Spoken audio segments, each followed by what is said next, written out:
Certains criminels s'enfuient pendant quelques jours, d'autres disparaissent pendant quelques années. Mais très rares sont ceux capables d'effacer leurs traces pendant un quart de siècle. Voici l'histoire d'Ajay Lamba, un nom presque oublié, mais derrière lequel se cache une série de meurtres, une cavale inimaginable et une arrestation qui soulève plus de questions qu'elle n'apporte de réponses.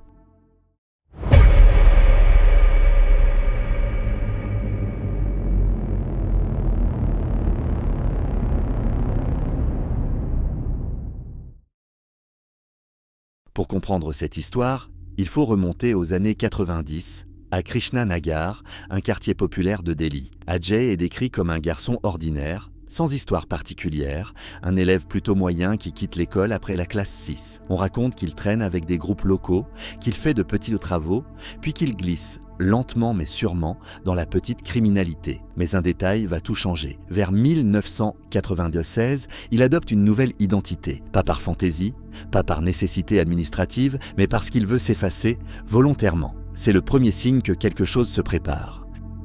Tout commence à la fin des années 90. L'Inde entre dans une nouvelle ère, mais dans les montagnes isolées, le danger circule silencieusement, invisible, sur les routes empruntées par des chauffeurs de taxi. Entre 1999 et 2001, plusieurs conducteurs disparaissent sans laisser de traces. Aucun suspect, aucun témoin, juste des voitures volées, et parfois des corps retrouvés des semaines plus tard dans les ravins.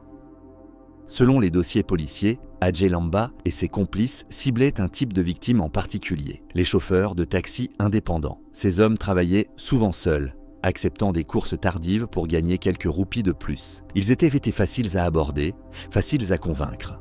Et personne ne s'inquiétait immédiatement de leur absence. Les criminels se faisaient passer pour des clients ordinaires. Ils discutaient, plaisantaient, parfois donnaient un itinéraire précis. Rien ne trahissait leurs intentions. Une fois à bord du taxi, ils demandaient au conducteur d'emprunter une route secondaire, prétendument plus rapide ou plus sûre. Ces routes existent en quantité dans les collines de Uttarakhand, étroites, sinueuses, bordées de ravins. La nuit, elles sont désertes. Le bruit du moteur résonne contre les parois rocheuses. Et il suffit d'un virage pour que tout bascule. Selon la police, le mode opératoire était d'une simplicité glaciale. Soit l'un des criminels étranglait le conducteur par derrière, soit il l'assommait d'un coup de pierre ou d'un outil. Tout devait aller vite. Pas de sang, pas de coups multiples, rien qui puisse alerter un passant improbable. Dans certains cas, les chauffeurs ont tenté de résister, laissant de légères marques sur le tableau de bord ou une trace sur la portière. Mais au bout de quelques minutes, la voiture s'arrête, le conducteur ne respire plus et le silence retombe sur la route. Les criminels sortent alors le corps du véhicule et le jettent dans un endroit précis, des ravins profonds, des drains forestiers ou des pentes abruptes. Dans l'Himalaya, ces endroits peuvent rester invisibles pendant des semaines, parfois des mois. Les animaux, la pluie, la végétation effacent les traces, et les familles, loin de là, restent sans nouvelles. Une fois le conducteur éliminé, le plan se poursuit. Le taxi est conduit plusieurs kilomètres plus loin, puis revendu. L'objectif n'a jamais été le meurtre pour le meurtre. Il s'agissait d'un racket organisé. Les voitures étaient revendues au Népal par des réseaux clandestins. Des véhicules faciles à écouler, avec des plaques remplacées en quelques heures.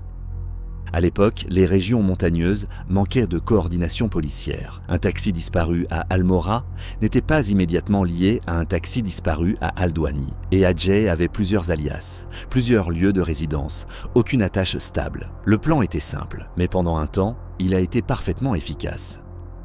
2001. La police commence à s'intéresser à un petit gang lié à plusieurs vols et agressions. Parmi eux, un certain Ajay, ou Bansi, ou un autre nom encore. Mais avant que les enquêteurs ne fassent le lien avec les meurtres, Ajay disparaît. Plus personne ne le voit, pas de téléphone, pas d'adresse, pas d'activité visible. Il devient un fantôme.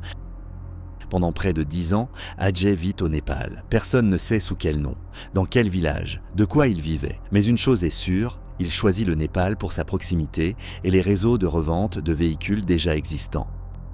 Entre 2018 et 2020, Ajay revient discrètement en Inde, il s'installe à Dehradun, se marie, fonde une famille et travaille dans le transport de marchandises. Il est à nouveau au cœur des montagnes. Mais cette fois, il se fond parfaitement dans le paysage. Personne ne reconnaît le meurtrier présumé des années 2000.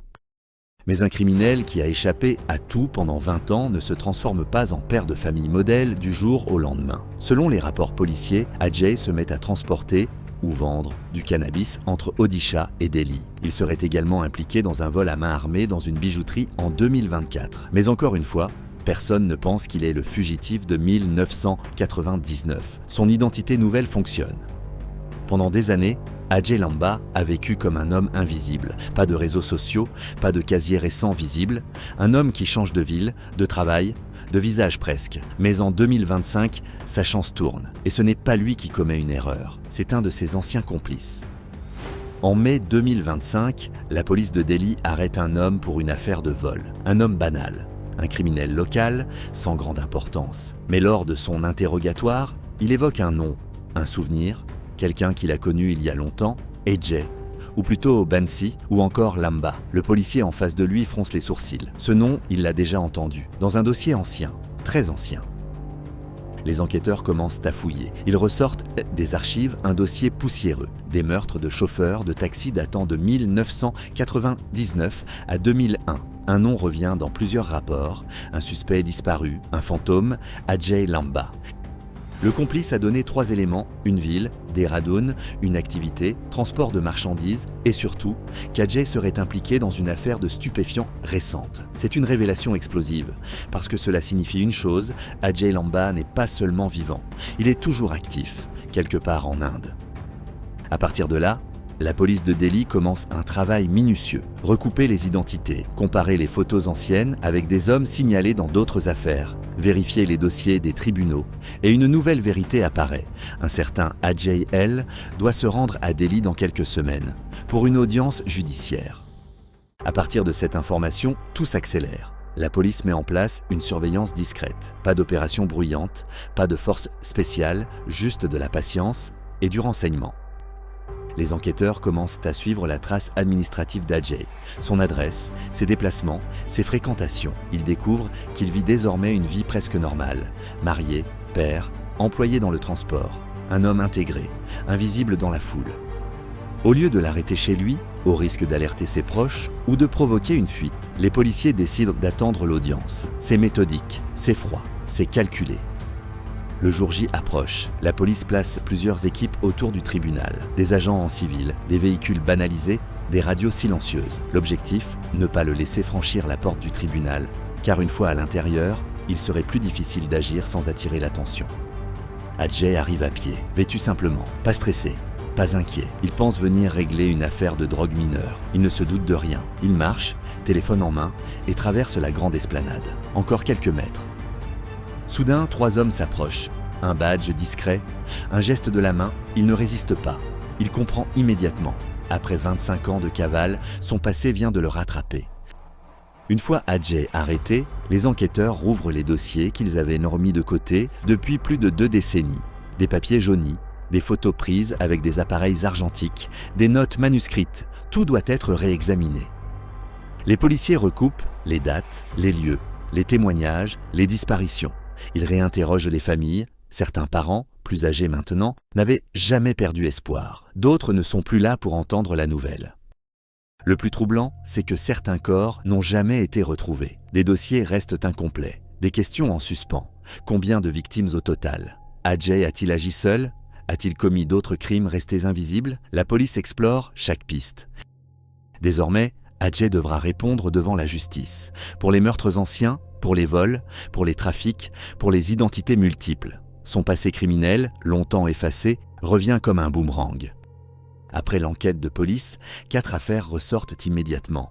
4 meurtres de chauffeurs de taxi commis entre 1999 et 2001 dans les régions d'Aldwani, Champawat et Almora. Ces 4 affaires sont celles pour lesquelles Ajay est formellement accusé. Dans 3 des cas, les corps n'ont jamais été retrouvés. Dans un seul, les restes du conducteur avaient été découverts dans un ravin. Malgré l'absence de preuves directes, les similitudes entre les scènes, le mode opératoire et les trajets des taxis ont permis aux enquêteurs d'établir un lien. Mais les policiers ne peuvent ignorer les zones d'ombre. Certaines disparitions de conducteurs dans ces mêmes régions entre 1998 et 2003 n'ont jamais été élucidées. Certains taxis retrouvés sans conducteur n'ont pas été reliés à un meurtrier. Le nombre de victimes officiellement retenues est 4, mais plusieurs officiers reconnaissent qu'il pourrait y en avoir davantage. Des affaires dormantes, des corps jamais retrouvés, des montagnes qui gardent leurs secrets.